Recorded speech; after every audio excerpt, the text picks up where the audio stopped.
Do you have to let us into the meeting? I do. I actually. Okay, one of the girls, Lauren, texted me and said she was having trouble getting into the meeting. Perfect. Thank you. Yeah, no problem. There were 3 of them. Okay. She was like, I don't know why it won't let me in, so.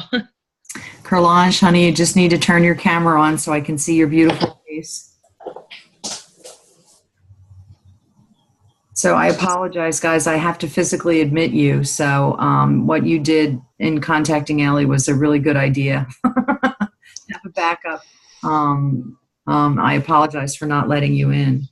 So again, hello from China. So I'm at the point in my experience that I'm ready to come home, which is a good place. I have the days actually counted. So. There she is. Hello. Solange, can you hear me?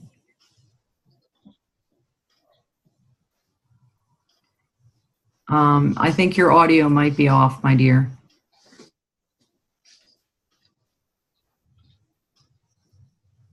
There you go. Can you hear me? Yes. Yes. Your hair is gorgeous. I'm actually getting it done. That's a time issue, man. That is gorgeous. It's like weeks to get that done. That's beautiful. Am I the only person here? No, my dear. There's 5 of your colleagues are here. And these classes usually average between, I'm going to say 5 and 15 students. So, and you're my core group, then you're going to be my core group, I have a feeling, which is good. Well, I'm already nervous about being away, and so I'm going to try my best to stay on top of everything. I think your classmates feel the exact same way. I'm sure that potentially you may have not gotten the grade that you wanted on the first quiz. Did anyone? Yes. I having an emotional breakdown this morning over it. Okay. Well, there's no emotional breakdown. Okay. Stop that right now.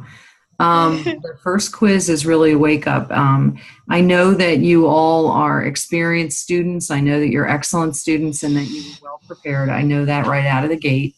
The quiz grade that you have, the first quiz, does not reflect your ability to be a nurse practitioner or an advanced nurse practice or a practice nurse. Don't get concerned about any of that. You are being asked to think in a very scientific fashion. And for those of us who have been doing the nursing thing for a long time, it's really hard to step back out of that. So when you approach these questions, make sure that you are specifically looking just at what the question is asking. So Ellie already shared that she had some difficulty reading into the questions, and I'm outing you right here, Ellie. Sorry about that. That's okay. No, I did too. I think you're going to find that you've all had that experience, that you took care of that patient 100 years ago that you still remember distinctly. You can probably tell me their name. You apply that information, which is, am I? Yeah, I don't know if it's me or if it's you. No, it's me. It's the connection that's here in the hotel. If you're a patient, you'll see me, and then we'll be able to talk. So make sure that when you read the STEM, which is the question, read the question again. You have the ability in ExamSoft to highlight. So I don't know if you clicked on that and turned that on, but you can actually highlight, and that's what I recommend, those words that are most important, the focus of the question. And as you're kind of focusing on that question, spending that extra minute on that question, you're already formulating the answer in your head. And then read the 4 answers. You can eliminate 2 almost immediately, usually, correct? Mm-hmm. Yeah. And then focus in on those 2. And I would tell you to answer the question, check it, the correct answer, and move on. And we're all tempted to go back and check, especially if as you get more familiar with ExamSoft, you'll have much more time. Do not change your answers. Okay. I know, and I went back and changed like 2 answers from like the right to the wrong because I reviewed it and I was like, I was so annoyed with myself. Okay, well then here you have me sitting on your shoulder now going, don't you change that answer. Don't you change that answer, correct? You've got Yeah. mom sitting on your shoulder about that. The only time you change your answer is if you misread the question. Because your intuition, that first answer, is 90+% usually correct. Okay, and when you change your answer, it's because you're, but I saw those words someplace, and that was so you get yourself all verklempt, and that won't help you. That's a Yiddish word. I don't know if anybody knows it, but it means all damp and moist, and that's what I do to myself when I take exams, is I get my little bowels in an uproar. So just settle that right out. Cop an attitude. You guys are smart. You're well prepared. You're doing the work. Okay. Just say yes, mother, and I'll shut up. Yes. Okay. And I am recording this just so that it can go up on the homepage. If you have questions, you can go back and listen to it. This is a time when we can review quiz questions. I can't do it until I get back into the United States because ExamSoft is blocked by the Chinese government. So seriously, Google, you can't use Yahoo or YouTube or any of that. I can't get into any of that.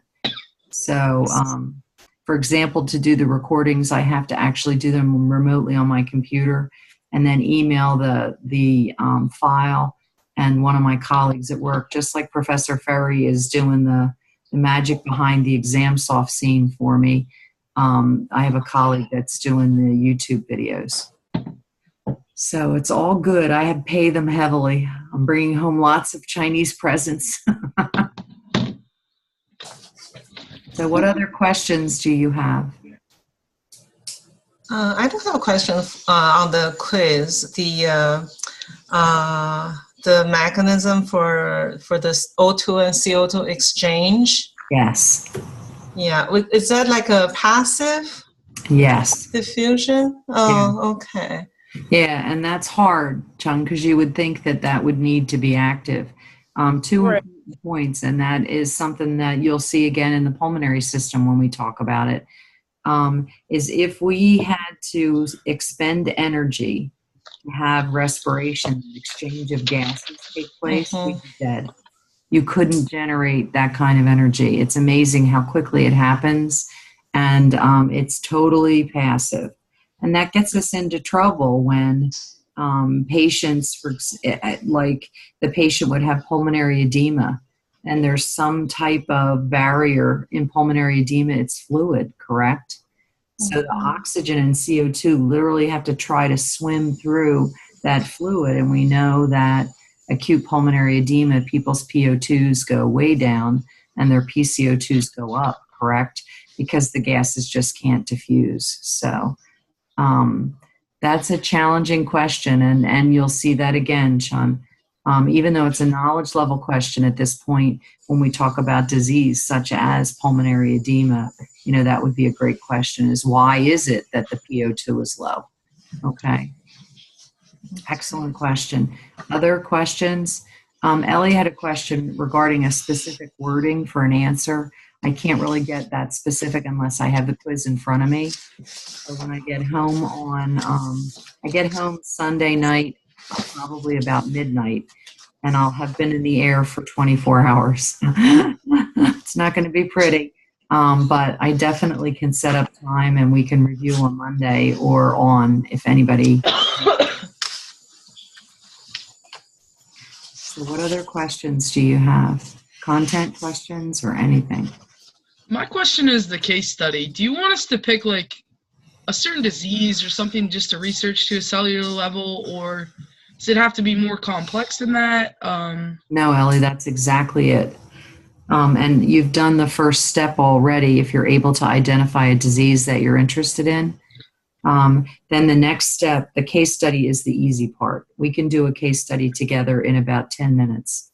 And you can just make the case study whatever your focus is for the disease. So let's say you have an interest in diabetes. The first thing I'm going to tell you is to narrow it. So diabetes, sepsis, HIV infection, all of these things, heart failure are huge.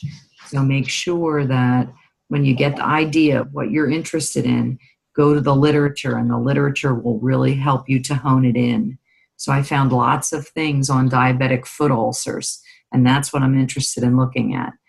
So then in your case study, maybe you'll spend a paragraph on what diabetes is, how it is, whatever the global disease is, but then you're going to focus the next part on why it is people are at risk for ulcers, what is an ulcer, do you know what I mean? That type of a thing. And then the articles that you find will be about how to treat that specific part of that larger disease. Okay, and that just helps you. Students, the longest paper I've had was actually 68 pages long. And while it was an exceptional case study paper example, I would not ask any of you to do that, because that is the overachiever gone wild, okay? You have the rubric, and you can do that quite successfully, okay? Just pick some part of the patho. Remember, that's 40% of the paper. That's the biggest chunk of the paper. And really go, tell me new information, not stuff that's in the handouts or it's in our class discussions. McCants is an extraordinary reference. This is a good time to use McCants. Again, that's a book I recommend you have an adult beverage while you're trying to read it, just to make it a little bit easier for yourself. But she has almost I think probably about 60 or 70 pages devoted to diabetes, because it's such a big problem, correct, in the United States. And there's such a large amount of information devoted to it. So what are you interested in, Ellie, if you don't mind me putting you on the spot?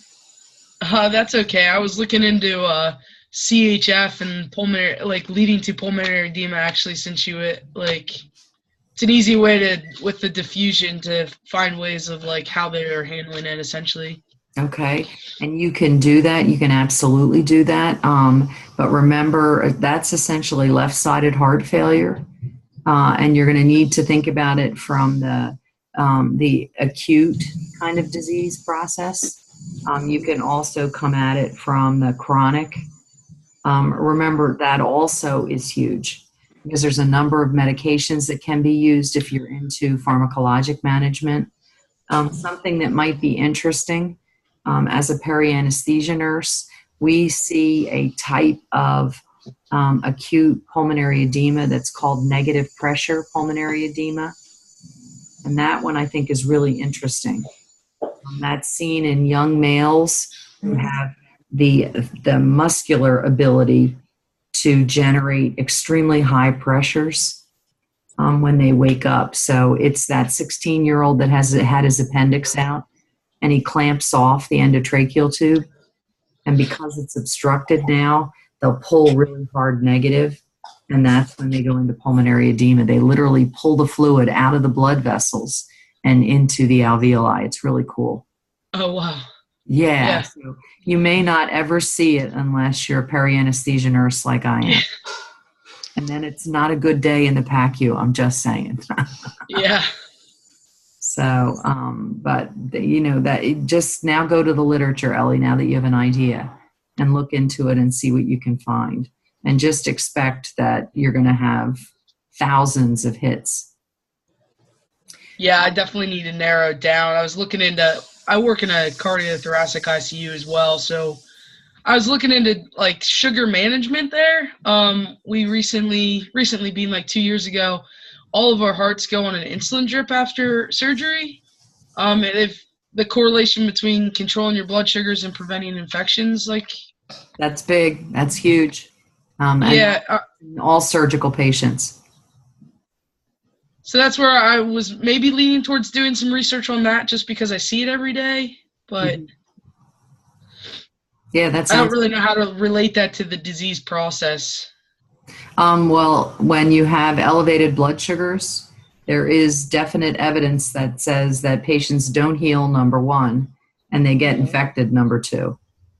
And so there's problems with blood sugar and the inflammatory effects of an elevated blood sugar on blood vessels. So you could look at that. Ellie, that's not something we're going to talk about in class, thank heavens, right? Yeah. But we will talk about it briefly, but not in detail. So the next thing you need to do is go to the literature. I'm sure you've done lit searches before, but there is a database that's called Academic Search Premier, and that will give you Academic Search Premier combines CINAHL, which is the nursing database, and it adds in PubMed and Medline and a variety of different databases kind of together. And Academic Search Premier is a great database to use for what I call a scoping lit search, that first look at what's out there, which is what you'll be doing for this paper. Okay, and what we can do is you and I can do a lit search together when I get home. You sitting in your computer and me sitting in mine, we can replicate the study or the search together. So there'll be search bars. So in Academic Search Premier, you're going to put the disease in the first bar, and the cheat is to put the word nursing in the second. And that will help you to focus on then nursing care, nursing management, whatever. Do you know what I mean? The word nursing needs to be in there. So it's just some quick cheats on how to search. And then once you get your literature, you're welcome to send me the references. I don't need the whole article. But if you send me the reference, I can tell you immediately if they're research level. Okay. Okay, so we have another student that's trying to get in. Excellent. Hello.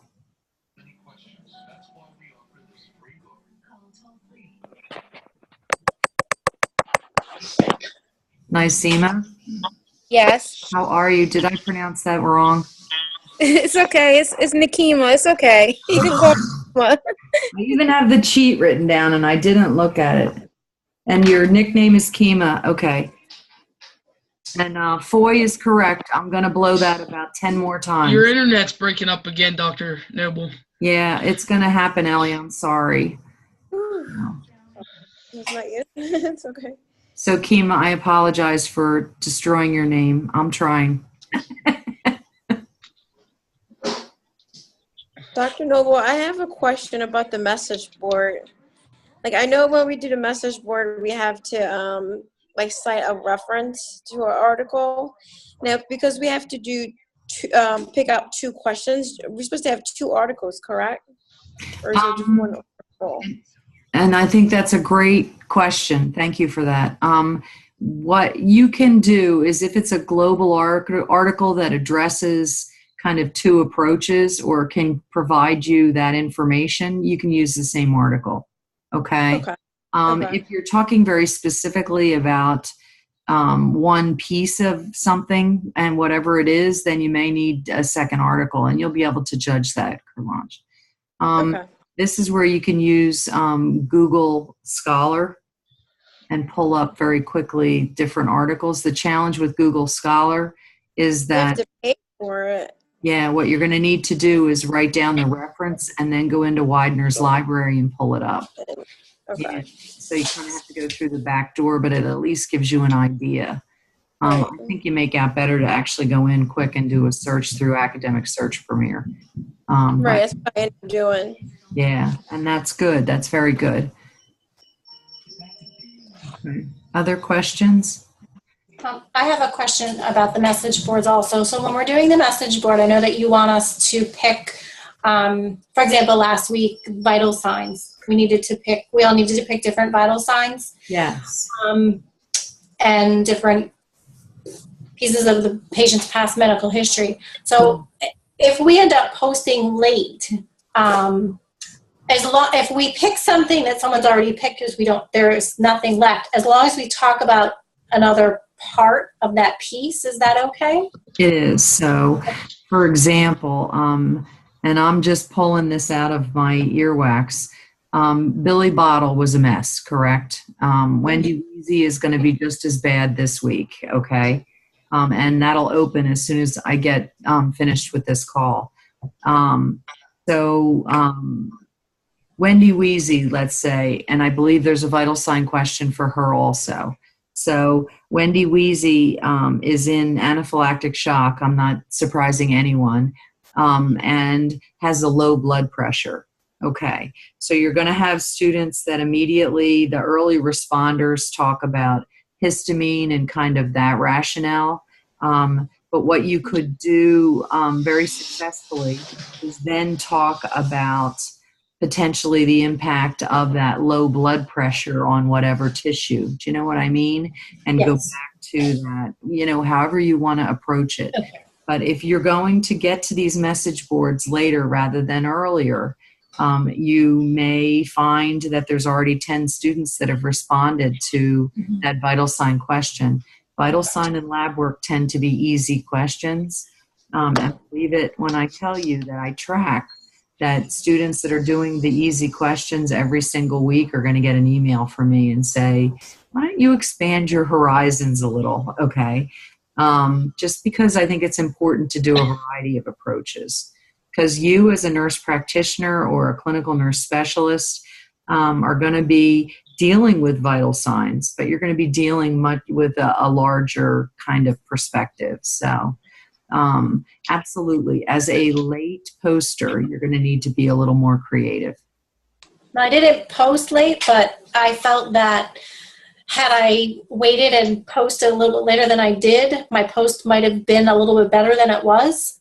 Just after reading everything through that I did, I kind of did it in the middle of the YouTube videos, and after looking back, I think that my answer might have been better. Okay, and there's two schools of thoughts for doing these message boards. There are the students that the first thing they do in the week, even before they've gotten into the content, is address the message board. And do it at a very high level based on a journal that they've pulled. For those students, the feedback that I've received is that that's a good introduction to the content. And it really helps them to then apply the content as they're reviewing the YouTube videos. There's the other ones that students that really kind of want to sit back. This week, you're going to talk about sepsis. And while the case study doesn't deal with sepsis, if you go through all those YouTube videos that you have this week, you may find that then you're trying to get back to anaphylaxis, which is what this patient has. So I would encourage you, as soon as it opens, so in the next hour, is to look over the questions and see what really intrigues you. And it may be that, it's worth your time to do it up front. That's up to you to decide. And you know what your schedule's like. So there's some students that work consistent days and they know that Monday is a good day to do it.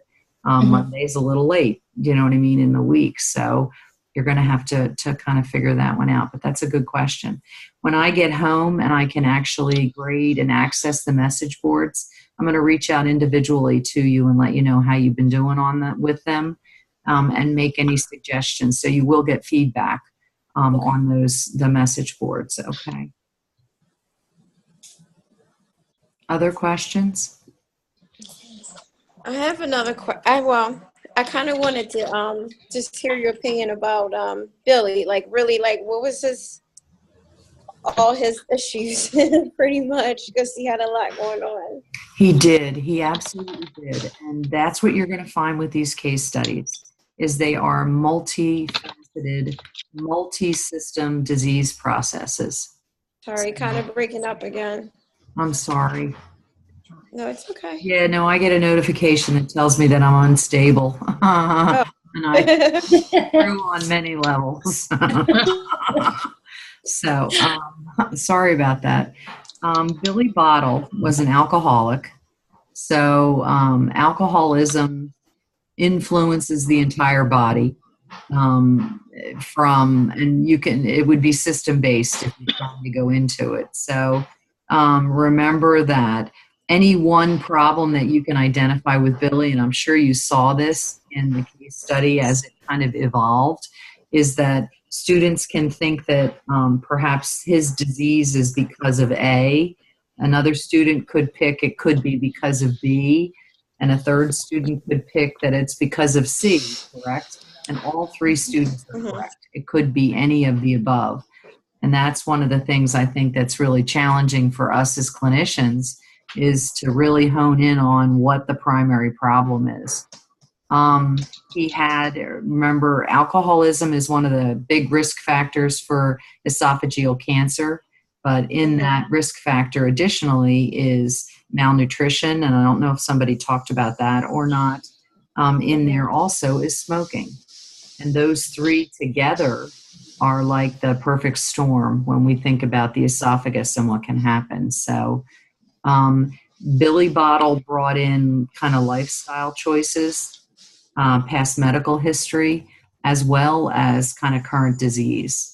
So he already had, I believe, ulcerative disease in his stomach. Right. So he was a mess from beginning to end. And it depends. The class is really what determines kind of the way that you go. Okay. Okay. So Wendy this week obviously is a troubled teen. Actually, she's a troubled adolescent, I would say, even before teenage years, and really gets into problems. And you'll be able to pick up on that a lot. So she's got a pretty good past medical history that you can pull in, and real problems from a current perspective. Okay. Okay. I also have another question. I had a lot of questions about the quiz, but I kind of forgot, but it's coming back to me a little bit. Not really the quiz, but it was more of the videos, because I remember as I was watching the videos, I guess it'll be on the next quiz, but I know you focused a lot on the P squares for figure out the traits, and I thought a lot of that was going to be on a quiz. And it was a lot about the epithelial cells and the dysplasia, and I thought that was going to be on the quiz too, and I think I might have focused more on that and not on a lot of the other things. Okay. Because I thought it was going to be on a quiz.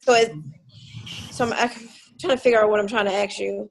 So my question is, so the videos, because like we're watching like two sets of different videos, should I just totally assume that our question is going to be on the videos itself that we watched, like the entire materials, or it's now that we didn't do the genetic stuff, as far as like the cancer stuff, will that be on the next text along with the inflammatory stuff that we're going to do? Okay, and I think that's a great question. Thank you.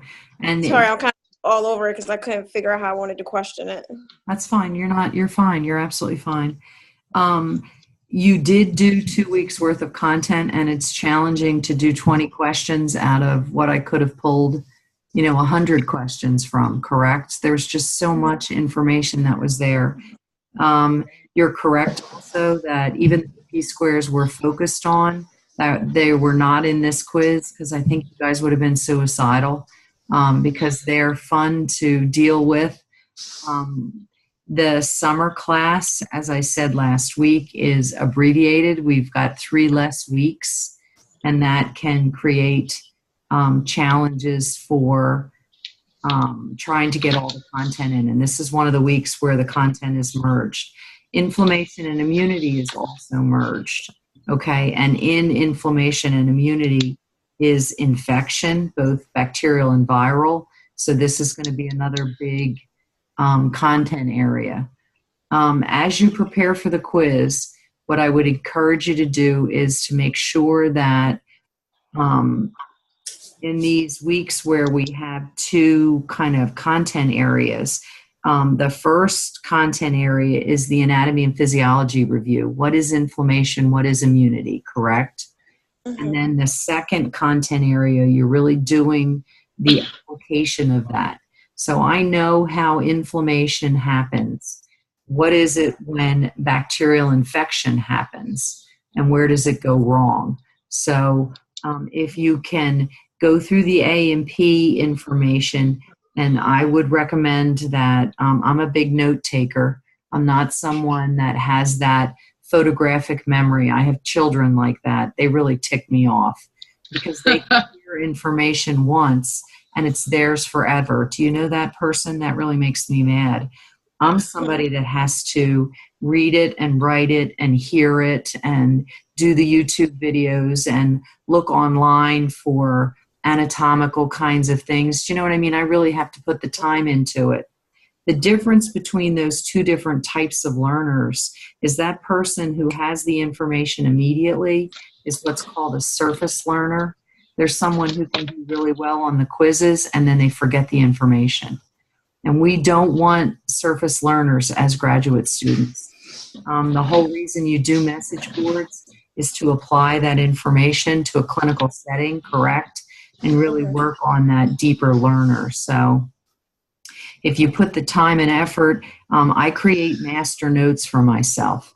You can use the handouts. They're already a summation of McCants, correct? You can use the PowerPoints if you want to take notes on that, whatever it is.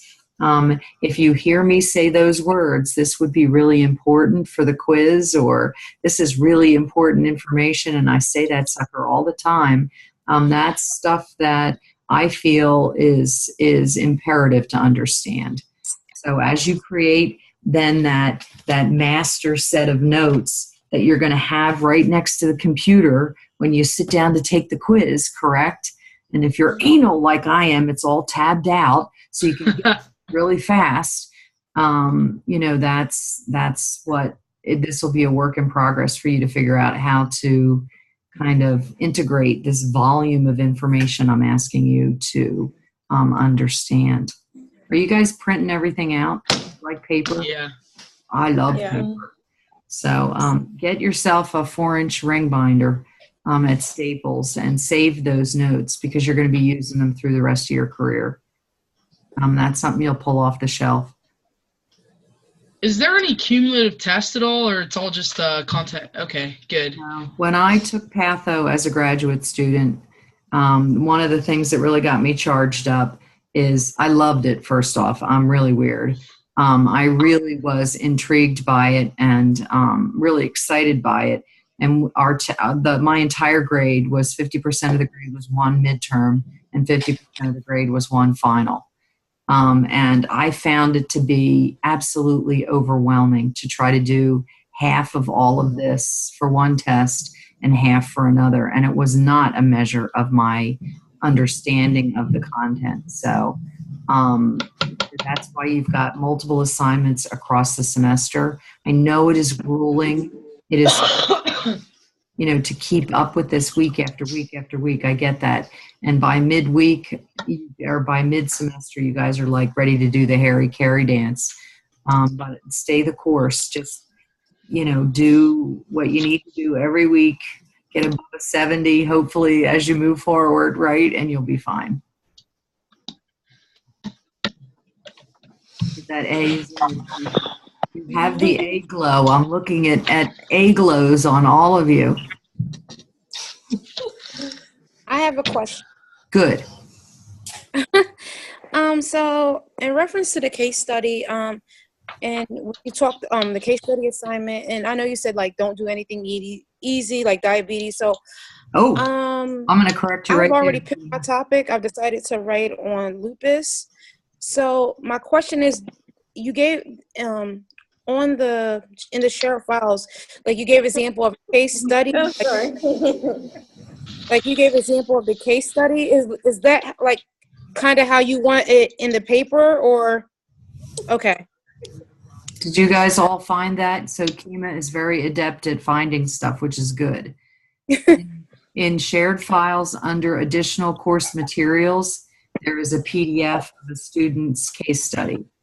Ellie, unfortunately, I think that it's on congestive failure. So that may help you to frame whether it's fortunate or unfortunate. I don't know. I don't know. It'll give you an idea of what's there, but you can base that in a cardiac patient if, do your own swing to it. Kima, when I talk about easy things, so before I had that caveat in the syllabus, I had a student do circumcision as a patho case study. And when I compare that to the 68-page case study that truly is that A, I had some difficulty because they did do the patho of circumcision. And it's just not even on the same scale. So that's why I'm saying not to really go for those quote-unquote easy papers, to waste your paper on a fracture, a fractured finger, or easy diseases, instead to actually learn from it and go into the content. Lupus is excellent, Kima. That is a great choice, because lupus is a application of immune function, correct? And it's an immune function that is not appropriate. So that's a good one. That's a very good one. And I have another question in reference to that. So I have one family member who has it, and I have two friends. Am I allowed to incorporate? I won't put their names in there, but could I interview them or no? This isn't like an assessment course. So all you need is that information in the case study that you're going to deal with in the patho and in the EBP. So let's say you're interested in the EBP that you're really interested in is the management of lupus. So you may have 2 articles from the medical literature that deal with pharmacologic management, if that is, and then you may additionally have, from the nursing perspective, the importance of family support or whatever that other article is. So maybe your patient's going to be, you're going to give age, past medical history if there is any. There is a positive family history with autoimmune disease, unfortunately. So you'll see it in a familial pattern. You may want to include symptoms that you're going to deal with in the patho. So it doesn't have to be, you may merge that from all 3 of the people that you know that have lupus. It doesn't have to be, truthful by any means. Okay. And there's a journal, I'm just going to put it out there, called Dimensions in Critical Care Nursing, DCCN. It is a wonderful journal that is a peer-reviewed journal that is case study based. So they love these papers, morphed a little bit in their format publication. So I'm just putting that out there, that this is a paper that could be morphed into a publication. Thank you. You're welcome, my dear. Nobody's asked about the Turnitin piece. This is don't ask, don't tell, right? So the Turnitin piece, from what I understand, you basically, because I've had this previously, you submit your paper through their little website, and it kind of lets the professor know whether or how much percentage of your paper is plagiarized, right? Okay, thank you for saying that, Kima. That's good. Number 1, Turnitin is connected with all of our assignments at Widener. So you don't have to go to the Turnitin site. You don't have to establish your own access to Turnitin. Okay, it's done through Widener. So when you upload that assignment, that paper to assignments, and it's really easy to do, it automatically goes through Turnitin, first thing, okay? The second thing is what Turnitin will do for you is frequently students take this course early in their graduate experience, correct? And no one ever wants to purposefully plagiarize. I know that you guys don't do that, so don't think that I think that, oh my God, she's cheating or she's plagiarizing. That's not it. Students get into trouble with Turnitin at your level, this beginning graduate level, because you're not really savvy on being able to cite and reference. So this is purely an educational need, and that's how I approach it. It's very important that you submit a draft paper, because we can take care of the Turnitin issues before they even become an issue, correct? Because remember, that draft is purely that. It's an opportunity for you to receive feedback, and us to work through any issues, right? And one of them would be Turnitin. The student that doesn't do a draft paper and then has a Turnitin score in the 50s is going to really have problems. So I will work with you. I can actually download as the teacher the Turnitin report. I would not recommend that you print that because that sucker's about 50 pages. I mean, it's very long. But then I can send it to you. We can open it electronically and go through the report. And 99.999% of the time, it's because you're just not citing and referencing correctly. Okay, that's it. That's what it is. I've had only one student, and I've been in the academic side for almost 18 years now, where the student submitted, and again, I can understand how this happens, the same paper for 2 classes, but it wasn't an identical paper, but it was the same information from a background, and then she morphed the paper into a patho paper. And remember that you can even plagiarize yourself. So that thing came up red and ugly, correct, because of that choice that she made. And again, it was a pretty innocent choice. It was something that the student was really interested in and wanted to morph it in another direction. So just saying. Other questions? Turnitin can be your friend. When I did a PhD, my dissertation went through 6 screening tools. So Turnitin was just one. So when you go on for your PhD or DMP, which all of you are going to do, you're going to be seeing this again and again.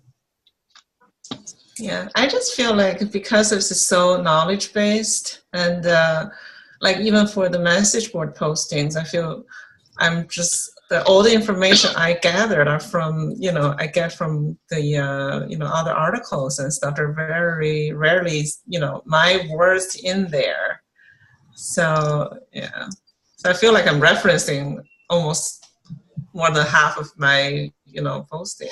Yeah, and that's, death by referencing. I reference every other sentence. And, it's gotten to a point where I feel as though I have a lot of that knowledge as my own knowledge, but it's still not my own knowledge. I didn't come up with it, correct? So I'm still out there looking for a reference that is, giving me what I want. You know what I mean? So I know about that sodium potassium ATPase pump, but I'm still going to reference McCants because I didn't know it until, I read her information for the 9,000th time and got it. I just thought about a question on the quiz about this, the fever and the CO2 level. Good question, Chung. And how does that affect the gas exchange? Well, excellent question. So when you are hypermetabolic, running a fever, for me, again, as a peri-anesthesia nurse, people have something called post-anesthesia shivering. It's an anesthetic reaction. It's a reaction to the inhalation agents, but they actually have rigor where they're shivering convulsively almost. That makes people very hypermetabolic, correct?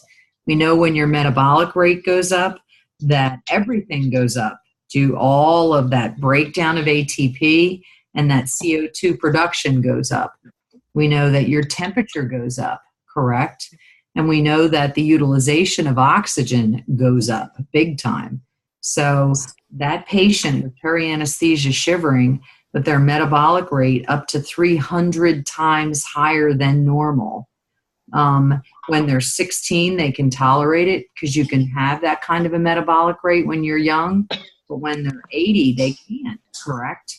I got to get that chilled right away because if that oxygen demand goes through the ceiling, they can have a heart attack. They can have a stroke. They can have all kinds of other issues, correct? So what happens to gas exchange? You're going to expect that your ventilatory rate was going to increase significantly, correct? To match that metabolic demand. So you're bringing in more oxygen and excreting that additional CO2, correct? So your rate of respiration, that exchange of gases, is going to go through the ceiling. You would expect heart rate to go up and blood pressure to go up so that you can circulate that increased oxygen, correct, and return that increased CO2. So I don't know if I answered your specific question when you think about gas exchange in hypermetabolic states. So when they have a fever, so their metabolism go up, so that's why they're producing more CO2, basically, because of the increase. Okay. And if you're caring for a patient that becomes hypermetabolic for any reason, you would expect to see their end tidal CO2 begin to climb, right?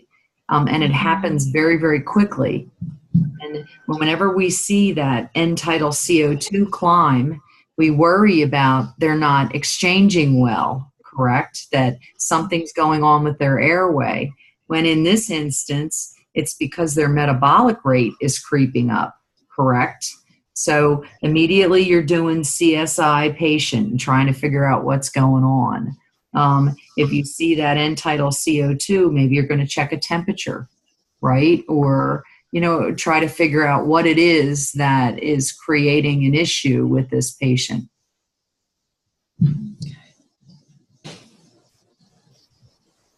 Did that answer your question, John? Yeah. Mm-hmm. Yeah, thank you. Of course, when you get a question answered, then you've got 10 more questions.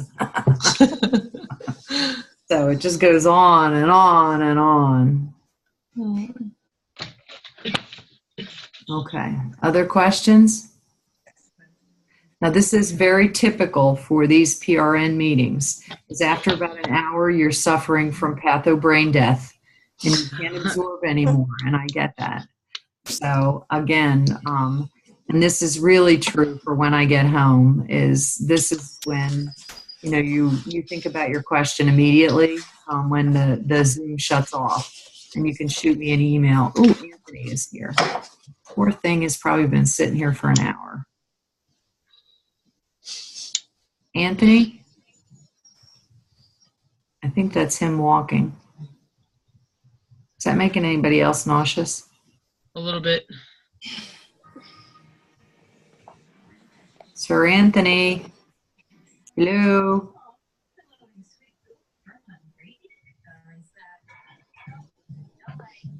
All right, and now it's telling me I'm unstable again. Anthony? It's a great shot of his chin. Okay, I'm distracted. I'm sorry. Hey!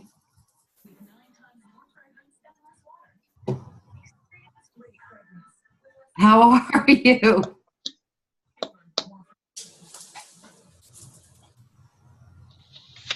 All right, other questions? All right, if you guys don't have any additional questions, you're free to go about your lives. I'm not going to hold you here. I'll continue recording until we're done, and then the recording will go up. But it takes Andrew probably 2 or 3 days to get it done and up on the homepage, okay? All right. Well, reach out if you need anything. And again, I'll be home on Monday, which is Monday the 5th. I don't know what shape I'll be in, but I'll be home should you have any questions, okay? We can meet. Okay. Have a great week. Thank you guys you. are doing awesome work. Take care. All right. Anthony, can you hear me? Bye, Dr. Noble. Bye-bye. Thank you. Thank you. Safe travels. Thank you. Thank you very much. Anthony, how you doing? Anthony, it's just you and me. How are you, buddy? Can you hear me? I know you can hear me. You're waving.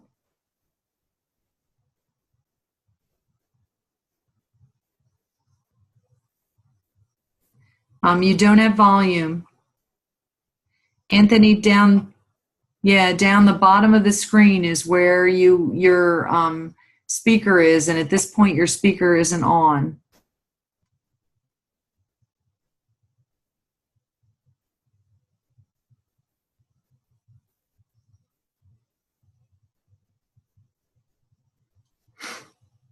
I can't hear you, honey. I can see you talking.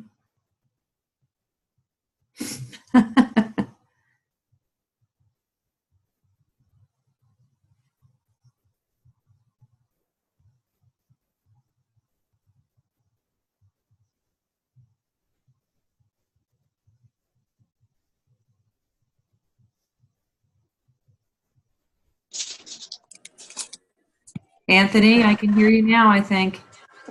I can hear you as well. Excellent. Can you turn your camera on? Now I'm trying to do that one. You don't want to mess with it because it's actually working. This is good. Okay, well, I can't see you, but I can hear you. Okay. Did you have specific questions? Can you hear me now? I can. Oh, Can you see I can me? see your hand. I can see your palm. Oh, I'm sorry. No, that's good. Where in the world Hi. are you? You look like you're in a basketball game. No, I'm over here at BJ shopping with my daughter.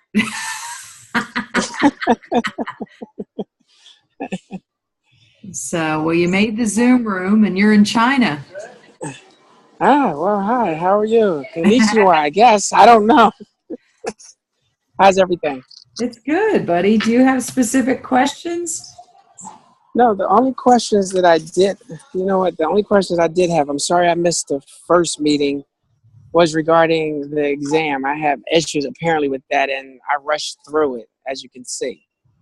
Okay, well, But- I don't actually have the results. I'll get those when I come. Do you have? Okay. Well, I can tell you, I actually bombed that one. Trinity the other way. Shit.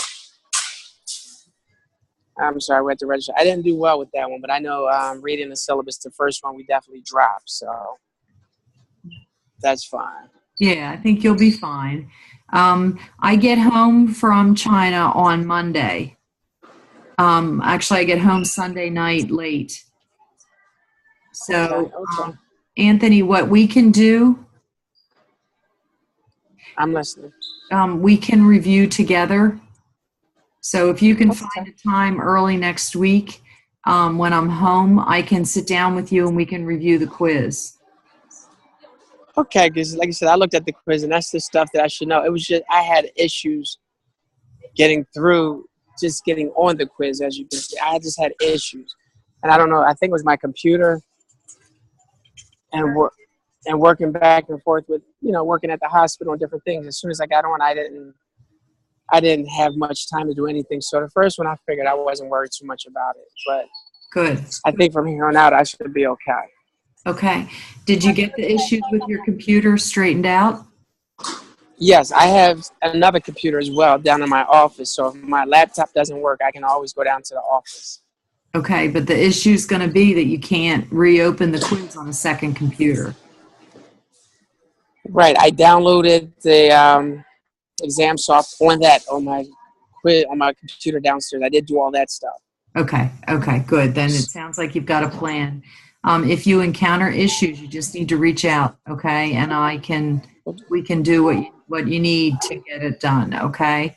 Will do. Yeah, the ExamSoft IT, they are wonderful. They are absolutely wonderful. And they can help you to shut off your automatic antivirus, okay? Okay. Because you're going to need to shut that off for taking the quizzes. And then, as a matter of fact, when I did it the first time, it was 2 questions that it asked me. The first one I went through, and then my computer paused, and I guess I hit that button twice, and the next thing you know, my computer shut down. That's what happened. I was like, here we go, it reset. So I'm like, okay. And then I tried to get back into it. It wouldn't allow me. So. Okay. And then you'll need to reach out for the reset code. And I have that, and Professor Ferry has that. Okay. Right. Professor Ferry, she sent that to me. I did. She sent that to me the first time. So. Good. Okay. When you see that box that asks you about your antivirus, click the word Yes. ignore. Okay, I didn't do that. Exactly. Okay. Okay, so when you see that box, just click ignore. Okay, and then it won't interfere then with you taking the quiz from there. Okay. All right. And it should be, it was like pretty much very easy because as I went through this stuff, I was like, you idiot. That stuff is simple. It's basic. It was very basic, and I agree. But you're not an idiot. You're doing something completely new, and that's challenging. All right. But other than that, I love the Billy Bottle. I enjoyed him. That's basically our typical patients that we have. You are right, my friend. So I enjoyed that one. It was pretty good. Good. But no, I've like I said, so far I'm enjoying it. I'm finding ways to settle down with work, and because I have a home care company as well. So I'm finding time to settle down and do this because again, it's definitely helpful and I enjoy it. Well, good. Very good. Okay. Well, reach out if there's anything I can do to help you, okay? Okay, and you be safe, okay? I will, my dear. Thank you very much. All right, you're welcome. And thank you for your time. All right. You take care. Bye-bye. Okay, bye-bye.